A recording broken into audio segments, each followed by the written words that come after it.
जय हिंद दोस्तों। Welcome to my YouTube channel GK with Tarun. आइए आज हम बिहार दरोगा का सेट लगाते हैं। इस शुरू करने से पहले आप लोग से छोटा सा रिक्वेस्ट है कि जो भी न्यू स्टूडेंट इस चैनल पर पहली बार आए, चैनल को जरूर सब्सक्राइब कर दें, वीडियो को लाइक कर दें। आप मेरे टेलीग्राम चैनल से भी जुड़ सकते हैं। देखिए, आपको दरोगा ये सेट लगाने से फ़ायदा क्या होगा कि आपको करंट का भी 15 से 20 क्वेश्चन मिल जाएगा। उसके बाद साइंस का अच्छा खासा क्वेश्चन मिल जाएगा। उसके बाद हिस्ट्री, ज्योग्राफी, पॉलिटी से एक मिक्स टाइप का क्वेश्चन मिल जाएगा, जिससे आपका होगा क्या, एक तरह से रिवीजन होता चला जाएगा। तो आइए इसको देखते हैं। शुरू करने से पहले आप लोग से रिक्वेस्ट है, जो भी न्यू स्टूडेंट इस चैनल के साथ पहली बार जुड़े हैं, चैनल को जरूर सब्सक्राइब कर दें, वीडियो को लाइक कर दें। आइए देखते हैं। क्वेश्चन नंबर 1 देखिए। इस जो भी सेट है बिहार दरोगा का, इसका फुल एनालिसिस करके हम आपको बताते हैं। ठीक है, तो देखिए क्वेश्चन नंबर 1। अभिलेख उत्कीर्ण करने की प्रथा प्रारंभ हुई आक्रमण से। तो अभिलेख अभिलेख उत्कीर्ण करने की प्रथा जो आरंभ हुई थी, किसके आक्रमण से? तो यह ईरानियों के आक्रमण से जो है अभिलेख उत्कीर्ण करने की प्रथा जो है प्रारंभ हुई थी। उसके बाद देखिए, ईरानी के आक्रमण से जो है भारत में जो है समुद्री मार्ग से व्यापार करने का मौका मिला। उसके उसके बाद पश्चिमोत्तर में जो है खरोष्टी लिपि का उत्कीर्ण हुआ और अरमाइक लिपि का भी उत्पन्न हुआ ईरानी के आक्रमण से ही। उसके बाद देखिए, यूनानी के आक्रमण से जो है ज्योतिष कला और पर्दा प्रथा का प्रारंभ हुआ। तो इसे भी आप लोग ध्यान में रख सकते हैं। क्वेश्चन नंबर 2 देखिए।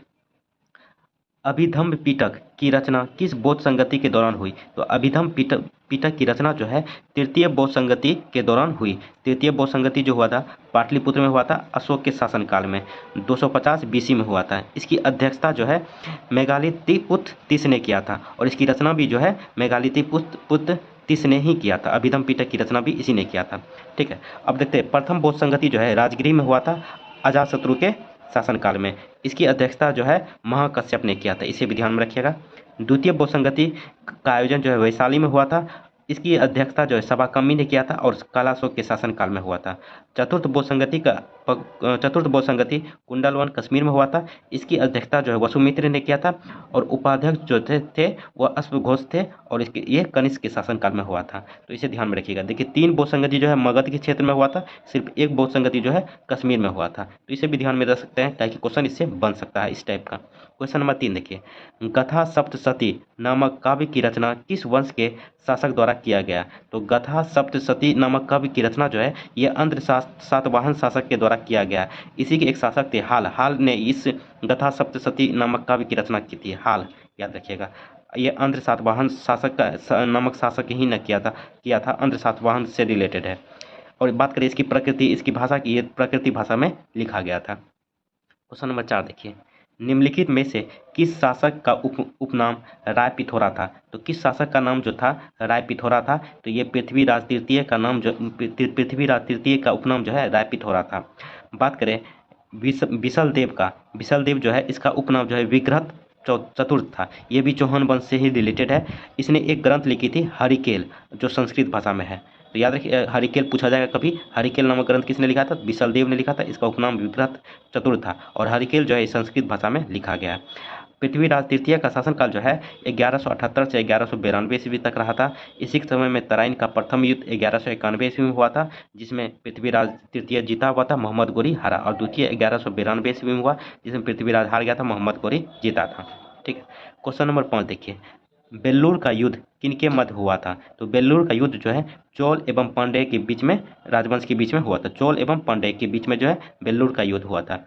वहीं पे चोल के राजा थे परातंग प्रथम और पांड्य के राजा थे नरसिंह वर्मन द्वितीय। इन्हीं के बीच में जो है बेल्लूर का युद्ध हुआ था, जिसमें विजय जो है जीत हुई थी परातंग प्रथम का, यानी कि चोल का विजय हुआ था। परातंग प्रथम जीत के बाद जो है एक उपाधि धारण की थी, मदुरई कोंड की उपाधि धारण की थी। तो कभी पूछ लिया जाए कि मदुरई कोंड की उपाधि किसने धारण की थी, तो परातंग प्रथम ने जो है मदुरई कोंड की उपाधि धारण की थी बेल्लूर के युद्ध के बाद। क्वेश्चन नंबर 6 देखिए। यदि आप लोग को वीडियो अच्छा लग रहा है तो चैनल को आप लोग जरूर सब्सक्राइब कर सकते हैं। Question number 6। प्रसिद्ध जैन विद्वान राजशेखर किस सुल्तानकालीन सुल्तान के दरबार में रहते थे? प्रसिद्ध जैन विद्वान राजशेखर जो है यह मोहम्मद बिन तुगलक के शासनकाल में रहते थे। और एक और जैन विद्वान जो है ये मोहम्मद बिन तुगलक के शासनकाल में रहते थे। जिन प्रभु सूरी, ये भी मोहम्मद बिन तुगलक के ही शासनकाल में रहता था। उसके बाद देखिए मोहम्मद बिन तुगलक के बारे में, ये दिल्ली सल्तनत का सबसे ज़्यादा पढ़ा लिखा शासक था। ठीक है, मोहम्मद बिन तुगलक। और इसी के समय में सबसे ज़्यादा विद्रोह हुआ था, 22 विद्रोह जो है मोहम्मद बिन तुगलक के ही समय में हुआ था। तो इसे भी आप लोग ध्यान में रख सकते हैं। आइए क्वेश्चन नंबर 7 देखते हैं। देखिए ये सेट जो है ज्ञान बिंदु का सेट है, तो आप लोग इसे ध्यान से देखिएगा ताकि आपका अच्छे से और रिवीजन होता चला जाए। एक तरह से सेट लगाने से होता क्या है कि आप लोग का रिवीजन हो जाएगा, होता चला जाएगा। आइए क्वेश्चन नंबर अब 7 देखते हैं। निम्नलिखित में से किस मुगल शासक द्वारा अलंकार शास्त्र पर रिसाल ए उसज नामक पुस्तक लिखी? तो अलंकार शास्त्र पर रिसाल ए उसज नामक पुस्तक जो है बाबर ने लिखा था। बाबर ने अपनी, इसके बारे में और कुछ जान लीजिए, बाबर ने अपनी जो है जीवनी बाबरनामा में लिखा था। इसकी रचना जो है तुर्की भाषा में किया गया है। क्वेश्चन नंबर 8 देखिए, खेरा का युद्ध कब हुआ? काफ़ी बार बताए हुए ये क्वेश्चन। खेरा का युद्ध जो है 1707 ईस्वी में ताराबाई और साहू जी के बीच में हुआ था, जिसमें साहू जी की जीत हुई थी। क्वेश्चन नंबर 9 देखिए, गोखले माय पॉलिटिकल गुरु नामक पुस्तक लेखक कौन है? तो काफ़ी बार बताया हुआ क्वेश्चन है। गोखले माय पॉलिटिकल गुरु पुस्तक के लेखक जो है महात्मा गांधी है। उसके बाद ऑप्शन के अनुसार जाते हैं।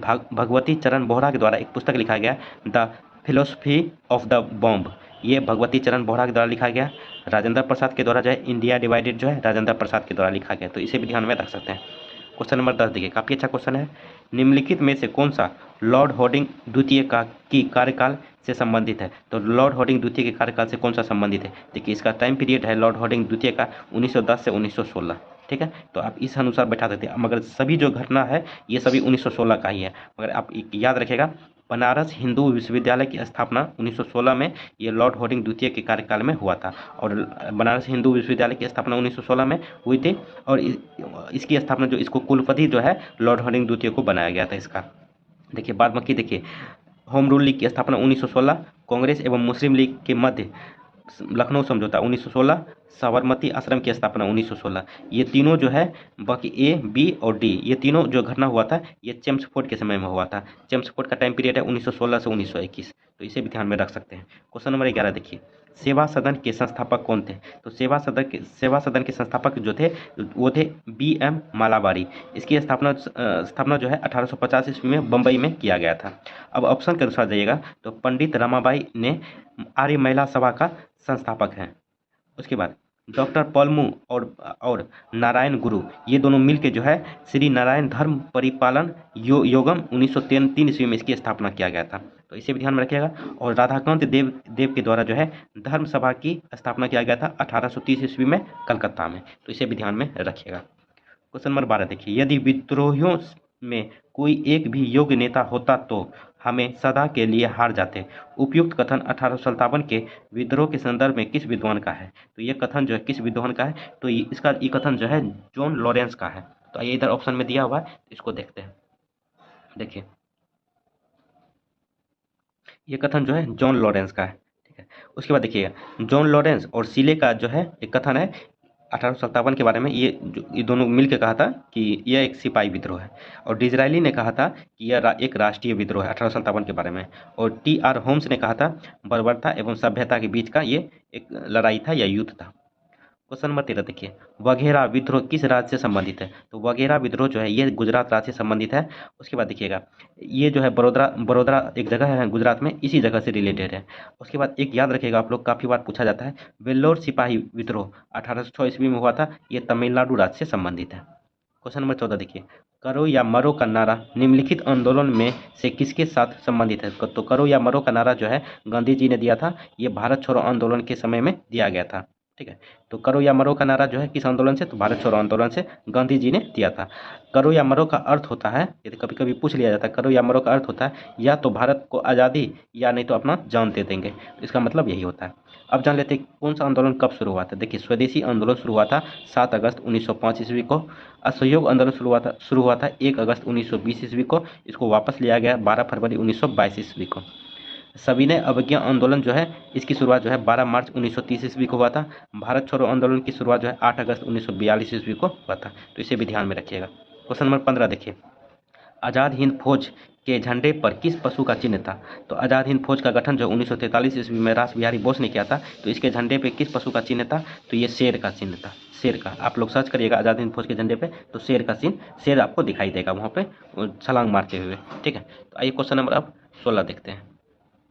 निम्नलिखित में से कौन सा स्थलखंड गोंडवाना लैंड का हिस्सा नहीं है? तो गोंडवाना लैंड का जो है कौन सा स्थल जो है हिस्सा नहीं है? तो एशिया महाद्वीप का जो भी है ये गोंडवाना लैंड का हिस्सा नहीं है। बाद बाकी मेडागास्कर, अफ्रीका, ऑस्ट्रेलिया, ये तीनों जो है गोंडवाना लैंड का हिस्सा है।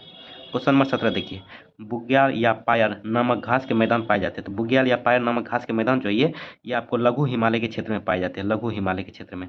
देखिए जम्मू कश्मीर में जो है, जम्मू कश्मीर में इसको बुग्याल या पायर नामक घास के मैदान को जो है जम्मू कश्मीर में मार्ग कहा जाता है, और उत्तराखंड में जो है इसे बुग्याल या पायर कहा जाता है। तो इसे भी ध्यान में रखिएगा, कभी पूछ लिया जाए बुग्याल या पायर नामक घास का मैदान किस क्षेत्र में पाया जाता है, कहाँ पे इसका नामकरण किया गया है, तो उत्तराखंड, और इसी का नाम जम्मू कश्मीर में जो है मार्ग कहा जाता है। तो इसे भी ध्यान में रखिएगा। आइए क्वेश्चन नंबर अब 18 देखते हैं। सिक्यांग कागड़ी पर्वत शिखर अवस्थित है। सिक्यांग कागड़ी पर्वत जो है ये चीन में स्थित है। इसकी हाइट की बात करें तो 7544 मीटर इसकी हाइट है। तो इसे भी ध्यान में रखिएगा आप लोग। आइए क्वेश्चन नंबर अब 19 देखते हैं। यदि आप लोग को वीडियो अच्छा लग रहा है तो चैनल को जरूर सब्सक्राइब कर दें आप लोग। देखिए, भारत का दूसरा सबसे बड़ा डेल्टा कौन सी नदी बनाती है? तो भारत का दूसरा सबसे बड़ा डेल्टा जो है कृष्णा नदी बनाती है। ऑप्शन के अनुसार कृष्णा नदी, कृष्णा और गोदावरी नदी मिलकर जो है भारत की दूसरी सबसे बड़ा डेल्टा का निर्माण करती है। ठीक है, तो इसमें कृष्णा दिया हुआ, तो कृष्णा और गोदावरी मिलके। उसके बाद देखिए, पहला जो है सबसे बड़ा डेल्टा का निर्माण करती है वो गंगा नदी करती है। आप लोग को पता ही होगा, काफ़ी बार बताए हुए ये क्वेश्चन। देखिए, कृष्णा नदी जल विवाद जो है काफ़ी बार पूछा जाता है, कृष्णा नदी जल विवाद किन किन राज्यों के बीच में है? तो याद रखिएगा, आंध्र प्रदेश, कर्नाटक और महाराष्ट्र के बीच में जो है कृष्णा नदी जल विवाद है। तो इसे भी ध्यान में रखिएगा। आइए क्वेश्चन नंबर अब 20 देखते हैं। देखिए क्वेश्चन नंबर 20, भारत में होने वाली वर्षा मुख्य रूप से किसके द्वारा नियंत्रित होती है? तो भारत में जो वर्षा होती है तो किसके द्वारा जो है नियंत्रित होती है? तो ये भू आकृतियों के द्वारा।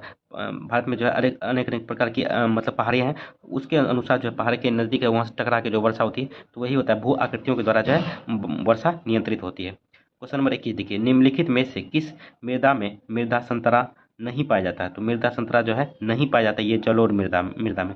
जलोढ़ मृदा को ही हम कोप या कछारी मृदा भी कहते हैं। काफ़ी बार पूछ लिया जाता है कछारी मृदा या कोप मृदा किसे कहते हैं? तो जलोढ़ मृदा को। इसमें जो है मृदा संतरा सॉइल प्रोफाइल जो है नहीं पाया जाता है। क्वेश्चन नंबर 22 देखिए, सामुदायिक कृषि वानिकी का उद्देश्य है। तो सामुदायिक कृषि वानिकी का उद्देश्य जो है यह है भूमिहीन लोगों को वानिकीकरण से जोड़ना। जिसके पास भूमि नहीं है उसको जो है वानिकीकरण, पेड़ पौधे लगाने से के योग से जोड़ना। क्वेश्चन नंबर 23 देखिए, भारत में कुल कितने जैव मंडल आरक्षित क्षेत्र घोषित किए गए हैं? तो काफ़ी बार बताया हुआ है, भारत में जो टोटल जो 18 जैव मंडल आरक्षित क्षेत्र घोषित किए गए, 18। ठीक है, ये क्वेश्चन पहले भी आया हुआ था सेट में, तो पहले भी आया हुआ था, इससे पहले भी हम काफ़ी सेट अपलोड कर चुके हैं। यदि आप वो नहीं देखे हैं तो हम इसका प्ले लिस्ट का लिंक हम अपने डिस्क्रिप्शन बॉक्स में दे देंगे, तो वहाँ से आप देख के उसको अच्छे से तैयारी कर सकते हैं। तो सेट लगाने से आपको फायदा क्या होगा कि आपका करंट का भी अच्छा खासा ज्ञान और साइंस का भी जो होता है एक तरह से रिवीजन होता चला जाएगा। आइए क्वेश्चन नंबर 24 देखते हैं। निम्नलिखित में से कौन सा भारत का सर्वाधिक भौम जल संपन्न प्रदेश है? सर्वाधिक भौम जल संपन्न प्रदेश जो है ये गंगा ब्रह्मपुत्र बेसिन के आसपास का जो क्षेत्र है वह सर्वाधिक भौम जल संपन्न प्रदेश है। तो इस क्षेत्र में कौन कौन से राज्य आ जाते हैं? यूपी, बिहार, असम और वेस्ट बंगाल गंगा ब्रह्मपुत्र बेसिन के क्षेत्र में आ जाते हैं। तो इसमें जो है सर्वाधिक भौम जल संपन्न प्रदेश है ये सब। क्वेश्चन नंबर 25 देखिए, रत्नागिरी लौह अयस्क उत्पादन क्षेत्र अवस्थित है। तो रत्नागिरी लौह अयस्क उत्पादन क्षेत्र जो है ये महाराष्ट्र में स्थित है, काफ़ी बार बताया हुआ ये क्वेश्चन है। उसके बाद चंद्रपुर लौह अयस्क भी महाराष्ट्र में ही स्थित है, इसे भी ध्यान में आप लोग रखिएगा। एक क्वेश्चन नंबर 26 देखते हैं, शक्ति स्थल सौर पार्क जो विश्व का दूसरा सबसे बड़ा सौर पार्क है भारत के किस प्रांत में स्थित है? तो इसे कर्नाटक में बनाया गया है, कर्नाटक के तुमकेरू जिले में बनाया गया है, तो इसे भी ध्यान में रखिएगा। उसके बाद यहाँ से जो है 2050 मेगावाट का जो है बिजली उत्पादन होता है, और सबसे बड़ा जो है भारत में ही है, भारत के राजस्थान में है, वहाँ से जो है 2245 मेगावाट की बिजली उत्पन्न होती है, तो इसे भी ध्यान में रख सकते हैं। क्वेश्चन नंबर 27 देखिए, निम्नलिखित में से कौन सा विकल्प सुमलित नहीं है? जो सुमलित नहीं है पहले उसको देख लेते हैं। देखिए ऑप्शन नंबर सी, चीनी दिया है, सिलवासा। चीनी जो है सिलवासा नहीं है, सिलवासा जो है प्रसिद्ध है। पहले याद रखिएगा, सिलवासा जो है ये दादर और नागर और दमन एवं दीव की राजधानी है सिलवासा, और सिलवासा जो है टैक्स फ्री वाइन के लिए प्रसिद्ध है, तो इसे भी ध्यान में रखिएगा। देखिए सीमेंट जो है पोरबंदर के लिए प्रसिद्ध है, पेट्रोल रसायन नागथेन के लिए प्रसिद्ध है, लौह एवं इस्पात ये राउरकेला के लिए प्रसिद्ध है। क्वेश्चन नंबर 28 देखिए, तंसा अभ्यारण्य किस राज्य में अवस्थित है? तो तंसा अभ्यारण्य जो है ये आपका महाराष्ट्र में स्थित है। तंसा अभ्यारण्य याद रखिएगा, महाराष्ट्र में। महाराष्ट्र में एक और है, याद रखिएगा आप लोग, बोरीवली राष्ट्रीय उद्यान भी महाराष्ट्र में ही स्थित है। उसके बाद तमिलनाडु में याद रखेगा इंदिरा गांधी अभ्यारण्य और मुदुमेले अभ्यारण्य, ये तमिलनाडु में स्थित है। उसके बाद मध्य प्रदेश में याद रखेगा कन्हा और पंचमगढ़ी, ये मध्य प्रदेश में स्थित है। पश्चिम बंगाल में याद रखेगा सुंदरवन राष्ट्रीय उद्यान जो है पश्चिम बंगाल में स्थित है। तो इसे भी ध्यान में आप लोग रख सकते हैं। क्वेश्चन नंबर 29 देखते हैं। यदि आप लोग को वीडियो अच्छा लग रहा है तो आप लोग चैनल को जरूर सब्सक्राइब कर दें, वीडियो को भी लाइक कर दें। पूरा वीडियो देखने के बाद कमेंट जरूर करें कि कैसा लगा आपको वीडियो। क्वेश्चन नंबर 29 देखिए, दिमारा जनजाति किस राज्य में निवास करती है? तो दिमारा जनजाति जो है ये असम राज्य में जो है निवास करती है। याद रखिएगा, दिमारा जनजाति असम राज्य में निवास करती है। क्वेश्चन नंबर 30 देखिए, काठी लोक नृत्य का संबंध किस राज्य से है? तो काठी लोक नृत्य का संबंध जो है ये पश्चिम बंगाल से है, पश्चिम बंगाल से।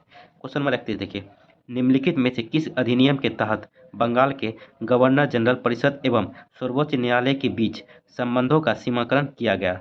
तो किस अधिनियम के द्वारा किया गया था? तो एक्ट ऑफ सेटलमेंट 1781 के अनुसार जो है ये किया गया था। देखिए, रेगुलेटिंग एक्ट 1773 में आया था, इसमें जो कमियां हो गया था इसी को दूर करने के लिए एक्ट ऑफ सेटलमेंट 1781 आया हुआ था। इसमें जो है जो दिया हुआ है, बंगाल के गवर्नर जनरल परिषद एवं सर्वोच्च न्यायालय के बीच में के संबंधों का सीमाकरण किया गया था एक्ट ऑफ सेटलमेंट 1781 में। इसी में किया गया था एक और चीज़, इसके तहत जो है कलकत्ता की सरकार को बंगाल, बिहार, उड़ीसा के लिए विधि निर्माण करने की शक्ति प्रदान किया गया था। तो इसे भी ध्यान में रखिएगा आप लोग। क्वेश्चन नंबर 32 देखिए, संघ एवं राज्य के बीच शक्ति का विभाजन संबंधी प्रावधान किस देश से लिया गया है? तो संघ और राज्य के बीच में शक्ति का विभाजन का संबंधी जो है ये कनाडा से लिया गया है। कनाडा से ही संघ सूची, राज्य सूची, समवर्ती सूची जो है ये सब कनाडा से ही लिया गया। अवशिष्ट शक्ति भी कनाडा से लिया गया। अमेरिका से मौलिक अधिकार लिया गया। भारत शासन अधिनियम 1935 से सुप्रीम कोर्ट के प्रावधान लिए गए हैं। सुप्रीम कोर्ट किस तरह से गठन होगा ये सब जो है भारत शासन अधिनियम 1935 से लिया गया है। रूस से जो है मौलिक कर्तव्य लिया गया है। तो इसे भी ध्यान में रख सकते हैं आप लोग। क्वेश्चन नंबर 33 देखिए, भारत की संविधान की उद्देशिका के संबंध में निम्नलिखित में से कौन सा कथन सही नहीं है? तो उद्देशिका के बारे में कौन सा कथन सही नहीं? देखिए, ऑप्शन नंबर डी पहले देख लेते हैं जो सही नहीं है। ऑप्शन नंबर डी दिया है, शब्द अखंडता सदैव उद्देशिका का अंश था। तो शब्द अखंडता सदैव उद्देशिका का अंश नहीं था, इसको जोड़ा गया था 42वें संविधान संशोधन 1976 ईस्वी में। ठीक है, इसमें 3 शब्द उद्देशिका या प्रस्तावना में 3 शब्द जोड़े गए थे, समाजवादी, पंथनिरपेक्ष, अखंडता। ये 3 प्रस्तावना में शब्द जोड़े गए थे 42वें संविधान संशोधन 1976 में। अब जो सही है उसको देख लेते हैं। उद्देशिका संविधान का एक अंश है माना गया है। कौन सा वाद में सुप्रीम कोर्ट ने माना है? तो केशवानंद बनाम भारत संघ 1973 में जो हुआ था उसी में जो है उद्देशिका संविधान का एक अंश है। इसमें संविधान के उद्देश्य का उल्लेख है, सही है। 1976 में उद्देशिका में पंथ निरपेक्ष शब्द जोड़ा गया था, सही है। 42वें संविधान संशोधन जो आपको हम बताए हैं यहाँ पे। क्वेश्चन नंबर 34 देखते हैं। यदि आप लोग को वीडियो अच्छा लग रहा है तो चैनल को आप लोग सब्सक्राइब कर सकते हैं। ये क्वेश्चन 34, 1953 के राज्य पुनर्गठन आयोग में कौन कौन शामिल थे? तो 1953 में जो है फजल अली आयोग का गठन किया गया था राज्य पुनर्गठन आयोग के लिए। इसमें कौन कौन से सदस्य? इसमें 3 फजल अली आयोग में जो है 3 सदस्य थे, जिसमें एक अध्यक्ष थे, 2 अन्य सदस्य थे। तो याद रखिएगा, फजल अली एक थे, उसके बाद हृदयनाथ कुजरू और के.एम. पनिकर थे। ठीक है, और फजल अली जो है ये जम्मू कश्मीर के न्यायाधीश थे। इसे भी ध्यान में रखिएगा आप लोग। तो ऑप्शन नंबर सी इसका राइट आंसर हो जाएगा। और फजल अली आयोग का गठन जो 1953 में हुआ था और 1955 में जो है ये अपना रिपोर्ट दिया था और कहा था कि एक राज्य एक भाषा के आधार पे जो है एक राज्य नहीं बन सकता है, मगर ये क्या कहा था कि भाषा के आधार पे बन सकता है, मगर एक राज्य एक भाषा के आधार पे नहीं बनेगा। क्वेश्चन नंबर 35 देखिए, वर्तमान समय में राष्ट्रीय नागरिक रजिस्टर एनआरसी को किस राज्य में अद्यतनीकरण किया जा रहा है? तो अद्यतनीकरण जो है ये असम में किया जा रहा है। क्वेश्चन नंबर 36 देखिए, सर्वोच्च न्यायालय ने किस अनुच्छेद के तहत विधि के शासन को ही संविधान का मूल तत्व माना है और इसे संशोधन द्वारा समाप्त नहीं किया जा सकता है? तो ये आर्टिकल 14 के थ्रू जो है ये सुप्रीम कोर्ट ने माना है कि विधि के द्वारा ही इसमें जो है संविधान का मूल तत्व माना है। देख लीजिए, इधर ऑप्शन में है आर्टिकल 14 के थ्रू। ठीक है, उसके बाद देखिए आर्टिकल 18 जो है ये उपाधि का अंत है। आर्टिकल 21 जो है प्राण एवं देह की स्वतंत्रता है। आर्टिकल 32 जो है संवैधानिक उपचार है। आर्टिकल 32 को ही डॉक्टर B.R. अम्बेडकर ने संविधान का है आत्मा और हृदय कहा है। तो इसे भी ध्यान में रखिएगा। क्वेश्चन नंबर 35 देखिए, राज्य के नीति निर्देशक तत्वों के संदर्भ में निम्नलिखित कथनों पर विचार कीजिए। तो देखिए 2 कथन दिया हुआ और दिया गया उपयुक्त में से कौन सा कथन सही नहीं है? तो सही नहीं है, देखिए दोनों कथन जो है सही है। ठीक है, तो ऑप्शन नंबर डी इसका राइट आंसर हो जाएगा। तो देख लेते हैं कथन क्या क्या है। इसका प्रमुख उद्देश्य आर्थिक एवं सामाजिक लोकतंत्र की स्थापना करना है, सही है। इसमें संविधान का दर्शन निहित है, ये भी सही है। देखिए, राज्य का नीति निर्देशक जो है आयरलैंड के संविधान से लिया गया है। इसकी चर्चा भाग 4 में आर्टिकल 36 से 51 में दिया गया है।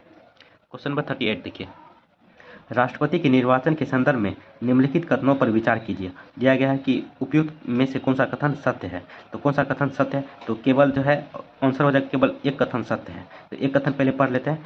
इसका निर्वाचन सभी निर्वाचित संसद सदस्यों और विधानसभा सदस्यों से मिलकर बने निर्वाचन मंडल द्वारा होता है, तो सही है। और कथन 2 देखिए, दिल्ली, पुडुचेरी तथा जम्मू कश्मीर केंद्र शासित प्रदेशों की विधानसभा भी राष्ट्रपति निर्वाचन मंडल का अंग है। देखिए, दिल्ली और पुडुचेरी तो है ही, जम्मू कश्मीर जो है अभी फिलहाल में इसको बंद कर दिया है, रिजेक्ट कर दिया है, तो जम्मू कश्मीर है, जिसके कारण जम्मू कश्मीर के कारण जो है इसको ये कथन जो है गलत हो जाएगा। और याद रखिएगा, दिल्ली एवं पुडुचेरी को जो है राष्ट्रपति चुनाव में वोट देने का अधिकार जो है 70वें संविधान संशोधन 1992 ईस्वी में इसको शामिल किया गया था। ये भी राष्ट्रपति चुनाव में भाग ले सकता है। ठीक है, तो आइए क्वेश्चन नंबर 38 देखते हैं, 39 देखते हैं। यदि आप लोग को वीडियो अच्छा लग रहा है तो चैनल को आप लोग जरूर सब्सक्राइब कर दें, वीडियो को भी लाइक कर दें। देखिए क्वेश्चन नंबर 39, काफ़ी अच्छा क्वेश्चन है। क्वेश्चन नंबर 39 देखिए, उच्च न्यायालय पर प्रशासनिक दृष्टि से नियंत्रण है। तो उच्च न्यायालय पर जो प्रशासनिक दृष्टि से नियंत्रण किसका होता है, तो उच्च देखिए कोई भी जो है न्यायालय ये एक स्वतंत्र बॉडी है, ठीक है। तो प्रशासनिक दृष्टि से जो है किसी का भी नियंत्रण नहीं होता है। तो ऑप्शन नंबर डी इसका राइट आंसर हो जाएगा। इनमें से कोई नहीं दिया ऑप्शन में, उच्चतम न्यायालय का, राष्ट्रपति का, संसद का, तो किसी का भी जो है प्रशासनिक दृष्टि से नियंत्रण नहीं होता है। हाँ, पर न्यायिक दृष्टि से बात करें, न्यायिक दृष्टि से नियंत्रण होता है, उच्चतम न्यायालय सुप्रीम कोर्ट का नियंत्रण होता है। न्यायिक दृष्टि से, प्रशासनिक दृष्टि से किसी का भी नहीं। क्वेश्चन नंबर 40 देखिए, काफ़ी अच्छा क्वेश्चन, इंपॉर्टेंट मान लीजिए आप इसे किस संविधान संशोधन के तहत लोकसभा की अवधि 6 वर्ष से घटाकर 5 वर्ष कर दिया गया था। तो 6 वर्ष से घटाकर 5 वर्ष जो किया गया था 44वां संविधान संशोधन 1978 में।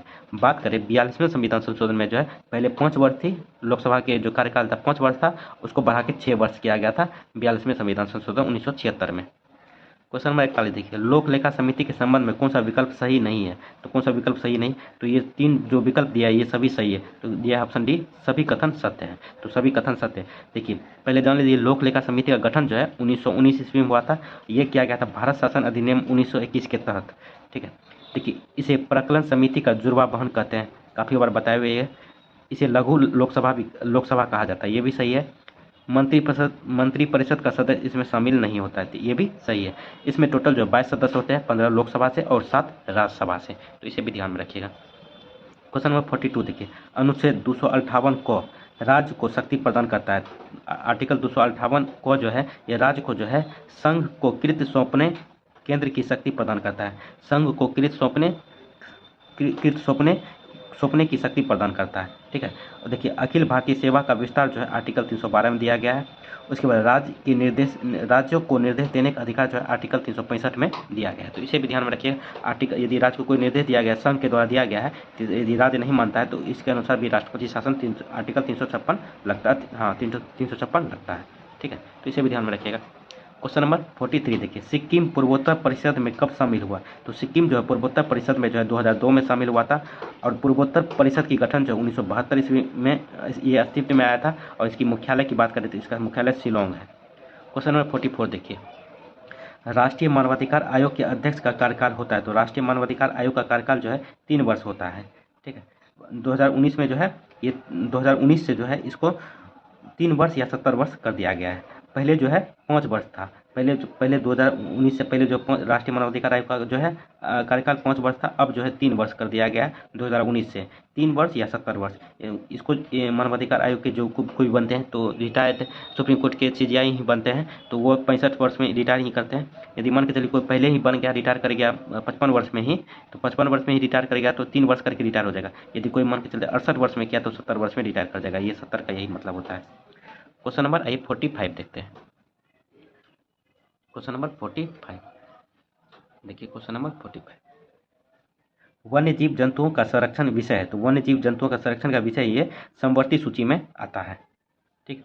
क्वेश्चन नंबर 46 देखिए, संतोष ट्रॉफी का संबंध किस खेल से। तो संतोष ट्रॉफी का संबंध जो है ये फुटबॉल से है, काफ़ी बार बताए हुए हैं। और याद रखिएगा फुटबॉल से जो है डूरंड कप रोबर्ट्स कप और मार्डेका कप जो है ये फुटबॉल से ही संबंधित है। उसके बाद हॉकी जो है आगा कप और वेलिंगटन कप जो है हॉकी से संबंधित है। क्रिकेट से तो आप लोग काफ़ी याद रखे होंगे, तो एक याद रखिए रणजी ट्रॉफी जो क्रिकेट से संबंधित है, एक याद रखिएगा देवधर ट्रॉफी भी क्रिकेट से संबंधित है। टेनिस से जो है बोना बेलेक कप जो पुरुष के लिए होता है, टेनिस से संबंधित है। उसके बाद जय लक्ष्मी कप जो है ये महिला के लिए है, ये भी टेनिस से संबंधित है। क्वेश्चन नंबर 47 देखिए, काव्यादर्श नामक ग्रंथ की रचना किसके द्वारा की गई? तो काव्यादर्शन नामक ग्रंथ की रचना जो ये मम्मट के द्वारा किया गया।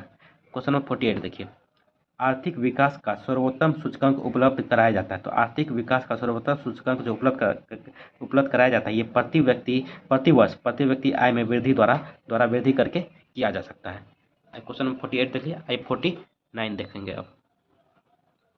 देखिए आप लोग इसका यदि पीडीएफ लेना चाहते हैं तो आप मेरे टेलीग्राम चैनल से जुड़ सकते हैं। टेलीग्राम का लिंक आपको मेरे डिस्क्रिप्शन बॉक्स में मिल जाएगा, वहाँ से जुड़िए, आपको इसका पीडीएफ मिल जाएगा। क्वेश्चन नंबर 49 देखिए, अवमूल्यन का उद्देश्य होता है। तो अवमूल्यन का जो उद्देश्य होता है ये निर्यात को प्रोत्साहित करना होता है। तो देखिए जब इन्फ्लेशन होता है, मुद्रास्फीति होता है, तो दाम ज़्यादा बढ़ जाता है। तो अवमूल्यन जो सरकार करता है, सरकार दो नीति से करता है। एक आरबीआई द्वारा आरबीआई मौद्रिक नीति लाता है, और सरकार जो है राजकोषीय नीति के द्वारा जो है कोई भी दाम को पीछे करता है। मतलब आरबीआई जो है अपना दर को रेट को कम कर देता है, और सरकार जो है लोगों को जो है पैसा देता है ताकि ज़्यादा से ज़्यादा सामान खरीद सके। तो यही निर्यात को प्रोत्साहित करना होता है। तो अवमूल्यन का अर्थ होता है, एक साधारण अर्थ में समझिए इसको, कि वस्तु के मूल्य में कमी करना।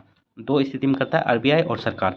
आरबीआई करता है मौद्रिक नीति के द्वारा, और सरकार जो है राजकोषीय नीति के द्वारा करता है। तो इसे भी ध्यान में रखिएगा।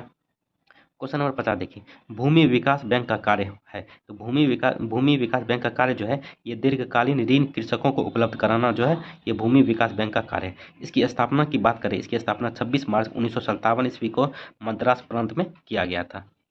क्वेश्चन नंबर 51 देखिए, निम्नलिखित में से किस कोशिका विभाजन में गुणसूत्र का निर्माण नहीं होता है? तो किस कोशिका विभाजन में जो गुणसूत्र का निर्माण नहीं होता है, तो ये असूत्री विभाजन में नहीं होता, असूत्री विभाजन में नहीं होता। बाकी ये सब समसूत्री विभाजन और अर्धसूत्री विभाजन में जो है ये गुणसूत्र का निर्माण होता है। क्वेश्चन 52 देखिए, तेल प्रदूषण के नियंत्रण में प्रयुक्त होने वाला सुपर बग क्या है? तो तेल प्रदूषण में नियंत्रण होने वाला सुपर बग जो है ये जीवाणु विकृति है, जीवाणु विकृति।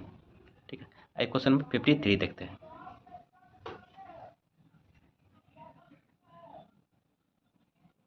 देखिए क्वेश्चन नंबर 53, कैक्टस में सूल किसका रूपांतरण है? तो कैक्टस में जो है सूल जो है ये पत्ते का रूपांतरण है, पत्ते का। क्वेश्चन नंबर 54 देखिए, काफ़ी इंपॉर्टेंट क्वेश्चन है। क्वेश्चन नंबर 54 देखिए, बैगन किस कुल का पौधा है? तो बैगन जो है किस कुल का पौधा है? ये ऑप्शन नंबर सी सोलेनेसी कुल का जो है बैगन पौधा है। बात करते हैं सोलेनेसी कुल का, याद रखिएगा आप, आलू, मिर्च, टमाटर और तंबाकू भी जो है सोलेनेसी कुल का ही पौधा है। बात करते हैं बाकी ऑप्शन के साथ। देखिए क्रूसीफेरी कुल का जो पौधा है सरसों, राई, मूली, फूलगोभी, ये सब जो है क्रूसीफेरी कुल का भाग है। उसके बाद याद रखिएगा कुकुरबिटेसी कुल का जो है पौधा है तरबूज, खीरा, परवल, लौकी, ये सभी जो है कुकुरबिटेसी कुल का पौधा है। उसके मालवेसी कुल का पौधा जो है भिंडी, कपास, पटसन, ये सब जो है मालवेसी कुल का पौधा है। तो इसे भी ध्यान में रखिएगा। क्वेश्चन 55 देखिए, हिरन का वैज्ञानिक नाम क्या है? काफ़ी बार बताए हुए हिरन का वैज्ञानिक नाम है सर्वस एलाफास। सर्वस एलाफास जो है हिरन का वैज्ञानिक नाम है। बात करें रूस बेस डवासिली जो है ये बारहसिंगा का वैज्ञानिक नाम है। उसके बाद लोमड़ी का वैज्ञानिक नाम जो है किनिरे है। उसके बाद गाय का वैज्ञानिक नाम जो है बॉस इंडिकस है। क्वेश्चन नंबर 56 देखिए, छोटी आंत का अग्र भाग क्या कहलाता है? तो देखिए छोटी आंत में 3 भाग होता है। सबसे आगे वाला भाग को क्या कहलाता है? तो सबसे आगे वाला भाग को जो है ग्रहणी कहलाता है, और मध्य भाग को जो है जेजुनम कहलाता है, और अंतिम भाग को जो है इलियम कहलाता है। तो याद रखिएगा तीनों। और गर्सनी भी जो है आहार नाल का जो है भाग है। क्वेश्चन नंबर 57 देखिए, एंजाइम का निर्माण स्थल है। तो काफ़ी बार बताया हुआ एंजाइम का निर्माण स्थल जो है कोशिका द्रव है। एंजाइम जो है प्रोटीन से बनता है। क्वेश्चन 58 देखिए, क्वेश्चन नंबर 58, फुसफुस धमनी की उत्पत्ति होती है। तो फुसफुस धमनी की उत्पत्ति जो है दाएं नीलय से होता है, दाएं नीलय से। ये जो है अशुद्ध रक्त को फेफड़े में पहुंचाता है। क्वेश्चन 59 देखिए, मेटाटा सेल्स अस्थि पाई जाती है। तो मेटाटा सेल्स अस्थि ये जो तलवा में पाई जाती है। कर्ण में जो है किस प्रकार की अस्थि पाई जाती है? मेलियस, इनकस और स्टेपस जो है कर्ण में पाई जाती है। और जंग में जो है फीमर अस्थि पाई जाती है। और ठंगना में जो है टार्सल अस्थि पाई जाती है। तो याद रखिएगा आप लोग इस टाइप से भी। क्वेश्चन नंबर 60 देखते हैं। देखिए क्वेश्चन नंबर 60, गुआनिन उत्सर्जित पदार्थ निम्न में से किसके शरीर से उत्सर्जित होता है? तो गुआनिन उत्सर्जित पदार्थ जो है ये आपको होता है उत्पन्न मकड़ी से। उसके बाद पक्षी जो है उत्सर्जित पदार्थ जो है अनिगम होता है, अनिगम। क्वेश्चन नंबर 61 देखते हैं। निम्नलिखित में से कौन सा सदिश राशि नहीं है? तो कौन सा जो है सदिश राशि नहीं है? तो कार्य जो है ये सदिश राशि नहीं, ये जो अदिश राशि है। सदिश राशि किसे कहते हैं? जिसमें परिमाण और दिशा दोनों दिया हुआ उसे सदिश राशि कहते हैं, और अदिश राशि जिसमें सिर्फ परिणाम हो दिशा नहीं हो उसे अदिश राशि कहते हैं। कार्य जो है जिसमें सिर्फ परिणाम है दिशा नहीं है, जिसके कारण ये अदिश राशि हो गया। विस्थापन हो गया सदिश राशि, त्वरण और संवेग भी सदिश राशि हो गया। क्वेश्चन नंबर 62 देखिए। धारा घनत्व का एसआई मात्रक होता है। तो धारा घनत्व का एसआई मात्रक जो है एम्पियर पर मीटर स्क्वायर होता है, एम्पियर पर मीटर स्क्वायर। उसके बाद है जूल केल्विन जो है बोल्ट्जमैन नियंत्रण का एसआई मात्रक होता है। किलोग्राम मीटर स्क्वायर का होता है जड़त्व अघूर्ण का जो है ये एसआई मात्रक होता है। जूल पर किलोग्राम जो है गुप्त ऊष्मा का एसआई मात्रक होता है। क्वेश्चन नंबर 63 देखिए। निम्नलिखित में से कौन सा विभवांतर मापने का यंत्र है? तो विभवांतर मापने का यंत्र जो है ये इलेक्ट्रोमीटर है, इलेक्ट्रोमीटर। उसके बाद टेकोमीटर के द्वारा जो है किसी वस्तु के चक्रण की गति मापी जाती है। वेब मीटर के द्वारा जो है विद्युत चुंबकीय तरंगों के तरंग दैर्घ्य मापा जाता है वेब मीटर के द्वारा। वास्कोमीटर के द्वारा जो है द्रव की संयंत्रता मापी जाती है। तो इसे भी ध्यान में आप लोग जरूर रखिएगा। ये अब 64 नंबर देखते हैं।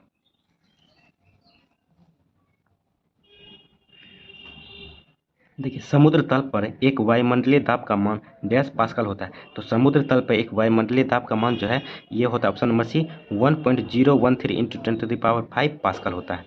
क्वेश्चन नंबर 65 देखिए। सिनेमा घरों, बड़े सभागारों आदि में ध्वनि स्रोत बंद होने के बाद कुछ देर तक ध्वनि सुनाई देती रहती है। इसका क्या कारण है? इसका कारण जो है अनुकरण है, अनुकरण। Option number B. Question number 66 देखिए। जब बर्फ पिघलती है तो उसका आयतन पर क्या प्रभाव पड़ता है? तो जब बर्फ पिघलता है तो इसका आयतन जो है बढ़ता है, और इसका घनत्व का सूत्र होता है द्रव्यमान बटे आयतन। इसे भी ध्यान में रखिएगा। क्वेश्चन नंबर 67 देखिए। प्रकाश संश्लेषण की क्रिया में ऊर्जा का रूपांतरण किस प्रकार से होता है? तो प्रकाश संश्लेषण क्रिया में ऊर्जा का रूपांतरण जो है ये प्रकाश ऊर्जा को रासायनिक ऊर्जा में परिवर्तित करता है। और प्रकाश संश्लेषण में जो फॉर्म होता है पौधे में, तो आप याद रखिएगा carbon dioxide plus H2O, chlorophyll और सनलाइट, ये बनता है ग्लूकोज और ऑक्सीजन। इसको बैलेंस करने के लिए 6CO2 कार्बन, 6H2O वाटर, उसके बाद ग्लूकोज का सूत्र होता है C6H12O6, और ऑक्सीजन जो निकलता है 6CO2 में निकलता है। क्वेश्चन नंबर 68 देखिए। परम शून्य ताप पर अर्धचालकों में विद्युत प्रतिरोध कितना हो जाता है? तो परम शून्य तापमान पर विद्युत अर्धचालकों में विद्युत प्रतिरोध जो है ये अनंत हो जाता है, अनंत। काफी बार ये क्वेश्चन बताए हुए भी है। क्वेश्चन नंबर 69 देखते हैं। देखिए क्वेश्चन नंबर 69। मानव शरीर में विद्युत प्रतिरोध होता है। तो मानव शरीर में जो है विद्युत प्रतिरोध जो है 10⁶ ओम होता है। क्वेश्चन नंबर 70 देखिए। वायुयान किस सिद्धांत पर कार्य करता है? तो वायुयान जो है ये बर्नौली सिद्धांत पर कार्य करता है। बर्नौली का तरल गति विज्ञान सिद्धांत पर कार्य करता है। तो याद रखिएगा परासर्व तरंगों का परावर्तन सिद्धांत पे जो है सोनार नामक यंत्र जो होता है समुद्र में जो है गहराई मापने के लिए किया जाता है, तो ये परासर्व तरंगों का परावर्तन सिद्धांत पर कार्य करता है। और न्यूटन गति का तृतीय सिद्धांत जो पिछले वीडियो में मैंने बताया था, न्यूटन गति का सिद्धांत एक याद रखिएगा, रॉकेट का प्रक्षेपण जो होता है ये न्यूटन गति के तृतीय नियम पर होता है। क्वेश्चन नंबर 71 देखिए। जल एक यौगिक है क्योंकि इसमें जो है रासायनिक बंधों से जुड़े हुए दो भिन्न तत्व होते हैं, और जल का सूत्र होता है H2O, जो रासायनिक बंधों से जो अलग अलग तत्व जो है बंधे होते हैं, जो जल एक, जिसके कारण जल एक यौगिक है। क्वेश्चन नंबर 72 देखिए। न्यूक्लियस का द्रव्यमान संख्या, तो न्यूक्लियस का द्रव्यमान संख्या होता है, तो न्यूक्लियस का द्रव्यमान संख्या यदि होता है तो प्रोटॉन प्लस न्यूट्रॉन होता है। ये सदैव जो है एटॉमिक नंबर से ज़्यादा होता है, तो ये सदा उसके परमाणु क्रमांक से अधिक होता है। क्वेश्चन नंबर 73 देखिए। निम्नलिखित में से किस किरण की आयतन क्षमता सबसे अधिक होती है? आयतन क्षमता जो है सबसे अधिक जो है अल्फा किरणें की होती है, और गामा किरणें की जो है आयतन क्षमता सबसे कम होती है, पर भेदने की सबसे ज़्यादा क्षमता जो है गामा किरणें की होती है। इसे भी ध्यान में रखिएगा। क्वेश्चन नंबर 74 देखते हैं। मीथेन अणु है, तो मीथेन अणु है कैसे? तो एकल संयोजक बंधन का होता है। मीथेन का सूत्र होता है CH4, इसको एकल बंध से जो है कार्बन से हाइड्रोजन से जुड़ा हुआ रहता है। क्वेश्चन नंबर 75 देखिए। ऑक्सीकरण वह प्रक्रिया है जिसमें तत्व की संयोजकता क्या होता है? तो घट जाता है, सॉरी, ऑक्सीकरण वह प्रक्रिया जिसमें तत्व की संयोजकता जो है बढ़ जाती है, और अपकरण में जो है घट जाता है। क्वेश्चन नंबर 76 देखते हैं। यदि आप लोग को वीडियो अच्छा लग रहा है तो चैनल को जरूर सब्सक्राइब कर दें। वीडियो को भी लाइक कर दें। आप मेरे टेलीग्राम चैनल से जुड़ सकते हैं इसका PDF लेने के लिए। क्वेश्चन नंबर 76 देखिए, सूची 1 को सूची 2 से सम्मिलित कीजिए। देखिए सूची 1 है और सूची 2 है। सामान्य लवण, सामान्य लवण जो है ये आपका होता है बेरियम क्लोराइड, ठीक है, तो 1 का 2 हो गया। उसके बाद अम्लीय लवण, अम्लीय लवण जो होता है ये होता है सोडियम बाइकार्बोनेट, तो B का 3 हो गया। उसके बाद क्षारीय लवण का होता है सूत्र होता है ये फेरिक हाइड्रोक्साइड, तो C का 4 हो गया। उसके बाद द्विक लवण जो है फिटकरी या एलम कहते हैं, तो 1 हो गया। देख लीजिए 1 2 4 3 जिसमें होगा, सॉरी 2 3 4 1, 2 3 4 1, ऑप्शन नंबर 20 का राइट आंसर हो जाएगा। क्वेश्चन नंबर 77 देखिए, प्रोड्यूसर गैस मिश्रण है, तो प्रोड्यूसर गैस जो है मिश्रण होता है CO+N2 का, CO+N2 का। उसके बाद CO+H2 जो है इसको वाटर गैस या कोल गैस भी कहते हैं, तो इसे भी ध्यान में रखिएगा। क्वेश्चन नंबर 78 देखिए, काफ़ी इंपॉर्टेंट क्वेश्चन है।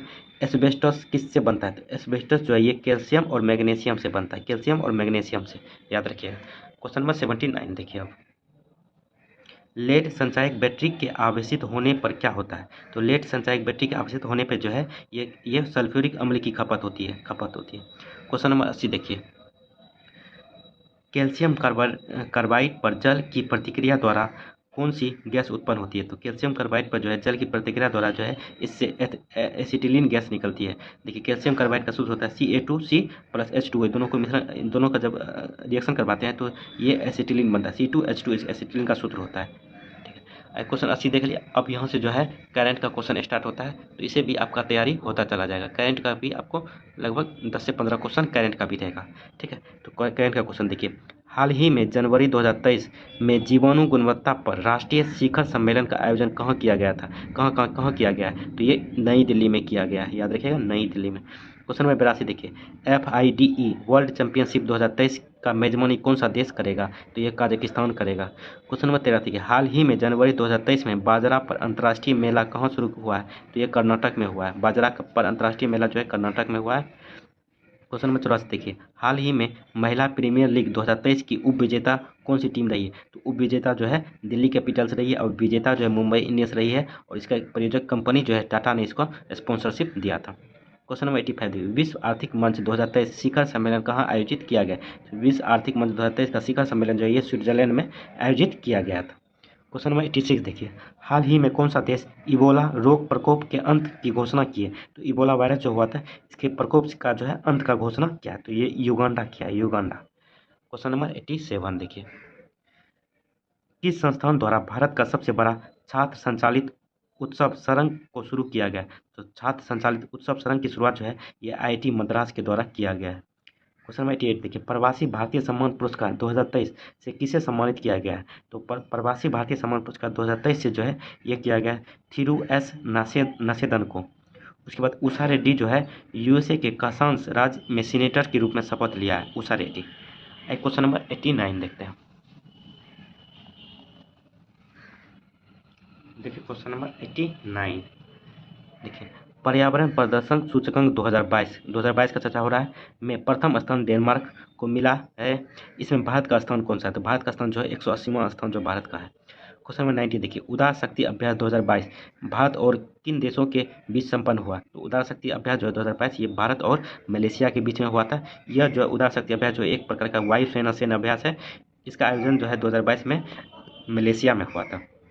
क्वेश्चन नंबर 91 देखिए, हाल ही में फैन कोड के ब्रांड एम्बेसडर कौन बने, तो फैन कोड के ब्रांड एम्बेसडर जो है रवि शास्त्री बने। क्वेश्चन नंबर 92 देखिए, हाल ही के दिनों में चेर चेरा महोत्सव का आयोजन कहाँ किया गया, तो चेर चेरा महोत्सव का आयोजन जो है ये छत्तीसगढ़ में किया गया है। बाद बाकी ऑप्शन के अनुसार जाते हैं 2022-23 में असम में जो है भोगाली माघ बिहू महोत्सव का आयोजन जो है असम में किया गया। धनु यात्रा महोत्सव का आयोजन जो है उड़ीसा में, और राज पर्व भी जो है उड़ीसा में ही इसका आयोजन किया गया। मेघालय में याद रखिएगा बंगला महोत्सव चेरी ब्लॉसम महोत्सव ये मेघालय में किया गया है। क्वेश्चन नंबर 93 देखिए, निम्नलिखित में से कौन सा इसरो का सूर्य मिशन है, तो इसरो का सूर्य मिशन जो है ये आदित्य L1 है, आदित्य L1। नाइसर जो है इसरो और नासा का जो है संयुक्त मिशन है। गगनयान प्रथम जो है भारत का पहला मानव युक्त अंतरिक्ष मिशन है, जिसको मतलब इस पर काम चल रहा है। आइए क्वेश्चन नंबर 94 देखते हैं। देखिए, ये क्वेश्चन काफ़ी बताया हुआ है। विश्व मधुमेह दिवस किस तिथि को मनाया जाता है? तो ये 14 नवंबर को मनाया जाता है। 14 अक्टूबर को याद रखिएगा विश्व मानक दिवस मनाया जाता है। 14 सितंबर को जो है विश्व बंधुत्व या क्षमा याचना दिवस, या 14 सितंबर को हिंदी दिवस भी मनाया जाता है। 14 दिसंबर को जो है राष्ट्रीय ऊर्जा संरक्षण दिवस मनाया जाता है। क्वेश्चन नंबर 95 देखिए, भारत सरकार द्वारा शून्य कार्बन उत्सर्जन का लक्ष्य है। तो भारत सरकार द्वारा शून्य कार्बन उत्सर्जन का लक्ष्य जो है 2070 तक रखा गया है। देखिए अब यहाँ से जो है मैथ का क्वेश्चन स्टार्ट होता है, तो मैथ का हम आपको आंसर बता देते हैं। जब आपको पीडीएफ मिलेगा तो एक बार बना के आप लोग जरूर चेक कर लीजिएगा। पीडीएफ आपको मेरे टेलीग्राम चैनल पर मिलेगा, टेलीग्राम का लिंक आपको डिस्क्रिप्शन बॉक्स में मिल जाएगा। तो यहाँ से जो है 96 से मैथ का क्वेश्चन स्टार्ट होता है। मैथ का हम आंसर बता देते हैं। 96 का आपका आंसर हो जाएगा, 96 का आंसर हो जाएगा आपको ऑप्शन नंबर बी। 97 का आंसर हो जाएगा ऑप्शन नंबर डी। 98 का आपका आंसर हो जाएगा ऑप्शन नंबर सी। 99 का आंसर हो जाएगा ऑप्शन नंबर डी। 99 का आंसर हो जाएगा ऑप्शन नंबर डी, और 100 का आपका आंसर हो जाएगा ऑप्शन नंबर सी। तो इसको बना के आप लोग जरूर चेक कर लीजिएगा कि आप सभी बना ही सकते हैं, उतना भारी क्वेश्चन नहीं है, क्योंकि इसमें बनाने जाए तो काफ़ी टाइम लग सकता है। तो चलिए कैसा लगा वीडियो कमेंट करके आप लोग जरूर बताएं। चैनल को अभी तक सब्सक्राइब नहीं किया तो चैनल को जरूर सब्सक्राइब कर दें। टेलीग्राम पर जुड़िए, टेलीग्राम का लिंक डिस्क्रिप्शन बॉक्स में दिया हुआ है। चलिए यहीं तक रहने देते हैं। चलिए थैंक यू, जय हिंद।